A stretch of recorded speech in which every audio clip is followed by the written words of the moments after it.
अगर बॉबी देओल का पॉडकास्ट देखने के बाद भी तुम्हारा कमबैक नहीं हुआ ना तो मेरा नाम बदल देना। हाँ ठीक है, अब तुम लोग बोलोगे कि भाई तू देख रहा है 1.5 घंटे की पॉडकास्ट है, इतना टाइम किसके पास है? तुम्हारा भाई है ना तुम्हारे लिए। जो भी तुम उस पॉडकास्ट से सीख सकते थे ना वो पूरी बातें मैं तुमको 10 मिनट के अंदर अंदर बता दूंगा। इसके अंदर कुछ भी बुलशिट नहीं ऐड करेंगे कि वो कौन से ब्रांड का दारू पीते थे, उनके लिए सबसे बड़ा फैन मूवमेंट कौन सा है, वो कौन सी गाड़ियां चलाते हैं वगैरह वगैरह, क्योंकि वो सारी चीजें तुमको रील्स में दिख जाएगी। बट यहाँ पे सिर्फ काम की बातें होगी। तो स्टार्ट करते हैं। बॉबी देओल वाला पॉडकास्ट ना बहुत ज्यादा सीरियस पॉडकास्ट लगा मुझे, क्योंकि इसमें तुमको बॉबी देओल के सारे लोज अप्स एंड सक्सेस सब कुछ देखने मिलेगा तुमको। और कुछ बातें हैं ऐसी जो कि अगर तुम बॉबी देओल से सीख के अपने लाइफ में अप्लाई करते हो ना तो बहुत सारे ऐसे डाउनफॉल है जिनको तुम टैकल करके अपने आप आगे निकल जाओगे। जिसमें सबसे पहला आता है रिस्पेक्ट फॉर फैमिली। पूरे पॉडकास्ट में उन्होंने कम से कम 50 बार बोला होगा कि वो अपने फादर की बहुत रिस्पेक्ट करते हैं, अपने ब्रदर की बहुत ज्यादा रिस्पेक्ट करते हैं, वो अपने फादर को खोने से बहुत ज्यादा डरते हैं। और उन्होंने तो एक टाइम पे ये भी बोल दिया कि अर्ली डेज में जब उनकी मूवीज नहीं चलती थी उनको ऐसा लगता था वो अपने फादर का नाम डुबा रहे हैं। इवन तो अभी वो बहुत ज्यादा फेमस है और बहुत ज्यादा सक्सेसफुल हो चुके हैं, बट लेकिन मैं बात कर रहा हूँ पहले टाइम की। और एक और जो चीज देखने के लिए मिली ना बॉबी देओल में वो है कि क्रेडिट्स। वो अपने सक्सेस का क्रेडिट कभी लिए ही नहीं खुद से। उन्होंने अपने सक्सेस का क्रेडिट अपने पिता को दिया, अपने बड़े भाई को दिया, अपनी वाइफ को दिया, इवन तो सलमान खान तक को उन्होंने अपने सक्सेस का क्रेडिट दे दिया। सेकंड जो बात तुमको बहुत ज्यादा सीखनी चाहिए बॉबी देओल से वो है सेल्फ रियलाइजेशन।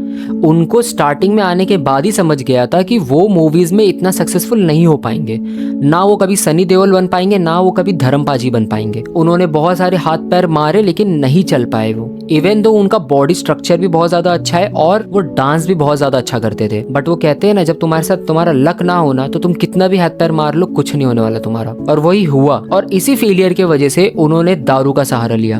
उन्होंने अपने टाइम पे बहुत दारू पिया, बहुत नशे किया, वो पूरे पूरे दिन दारू में रहते थे। लेकिन उनको उस टाइम पे भी रियलाइजेशन था कि बॉबी तू गलत कर रहा है। और यही क्वालिटी तुम्हारे अंदर नहीं है, क्योंकि तुम कभी भी अपनी गलती ढूंढते ही नहीं हो कि तुम्हारी क्या गलती थी। हमेशा दूसरों की गलती बताओगे। तुम नशा करने लगे क्योंकि तुम्हारे दोस्त ने करवाने लगे। तुम सक्सेसफुल नहीं हो पाए क्योंकि तुम्हारे पापा ने तुम्हारे लिए पैसे जमा करके नहीं रखे थे। तुम पढ़ाई नहीं कर पाई सही से क्योंकि तुम्हारे फैमिली कंडीशन खराब थे। मतलब खुद से तुम क्या कर सकते थे, क्या नहीं किया, वो कभी नहीं देखोगे। तो ये तुमको सीखनी चाहिए। चलते अगले पॉइंट पे, वो है the comeback.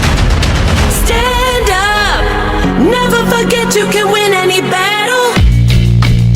Animal. Look. Animal changed everything for me.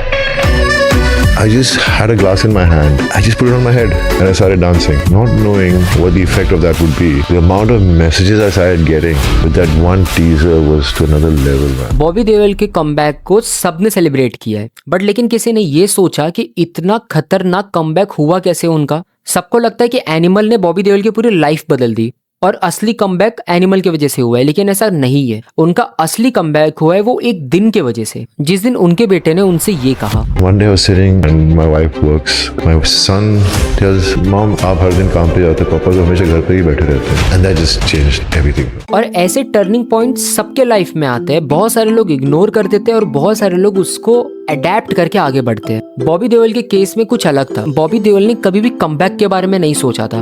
उनको बस एक ही चीज चाहिए थी, वो थी रिस्पेक्ट।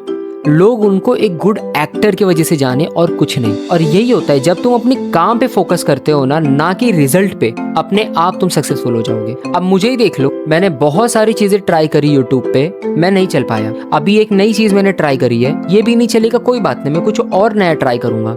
मैं अपने आप को बेहतर बनाऊंगा, एक ना तो एक दिन मैं भी एक बड़ा यूट्यूबर बन जाऊंगा। और यहीं पे अपनी तारीफ खत्म करके अगले पॉइंट पे चलते हैं। लास्टली जो सबसे बड़ी बात मुझे सीखने मिली ना बॉबी देओल के पॉडकास्ट से वो थी, sometime you wants to be the biggest hero but you are made to be a best villain. तुम किसी एक फील्ड में मेहनत कर करके थक जाते हो लेकिन उसमें सक्सेस नहीं मिलती तुमको।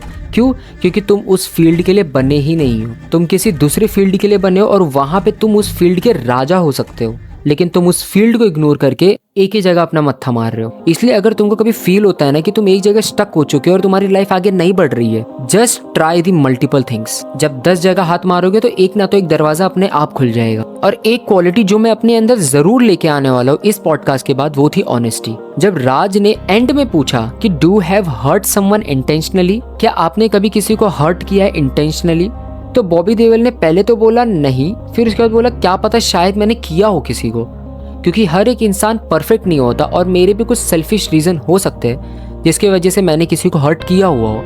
और ये बात सुनने के बाद लिटरली मैं 2 मिनट के लिए शांत हो गया था, क्योंकि कोई भी सेलिब्रिटी अपने आप को नेगेटिव दिखाना ही नहीं चाहता। वो हमेशा यही दिखाना चाहता है कि I am the perfect and you should follow me. But genuinely saying we should follow the Bobby Deol. इतने डाउनफॉल, इतने फेलियर के बाद भी वो बंदा खड़ा रहा इंडस्ट्री में, और देर ही सही लेकिन इतना तो सक्सेस मिला, और अभी तो और सक्सेस मिलने वाला है उनको। अब ये जो सारी बातें हम बॉबी देओल से सीखे, इसकी गारंटी मैं नहीं ले सकता कि वो रियलिटी में ऐसे है कि बस वो पॉडकास्ट में आके से बोल रहे थे, क्योंकि एट द एंड वो एक एक्टर है और एक्टिंग कर सकते हैं। बट लेकिन हाँ, अगर हम उसको पॉजिटिवली ले तो हम अपने अंदर बहुत सारे इम्पैक्ट्स लेके आ सकते हैं। अब तुम लोग बताना कि तुम लोग को ये वीडियो अच्छा लगा कि नहीं लगा, क्या बोरिंग लगा, क्या चेंजेस मैं लेके आ सकता हूँ। और हाँ, कमेंट्स में बताना कि नेक्स्ट किस पे वीडियो बनानी है, कौन से पॉडकास्ट के ऊपर वीडियो बनानी है। और साथ में ना एक ड्रीम पॉडकास्ट लिखना जो तुम अपने लाइफ में एक बार तो देखना चाहते हो। अगर मुझसे पूछोगे, वो है ध्रुव राठी वर्सेस मोदी जी। उस दिन पता चलेगा कि क्या ध्रुव राठी उस दिन भी इतने ही कॉन्फिडेंटली सवाल पूछ सकता है, और मोदी जी जिनके पास हर एक सवाल का जवाब होता है, क्या उस दिन भी वो जवाब दे पाएंगे। और इसी बात पे वीडियो खत्म करते हैं। तुमने बहुत अच्छा खासा टाइम वेस्ट कर लिया यूट्यूब पे, तो अब अपने काम पे फोकस करो।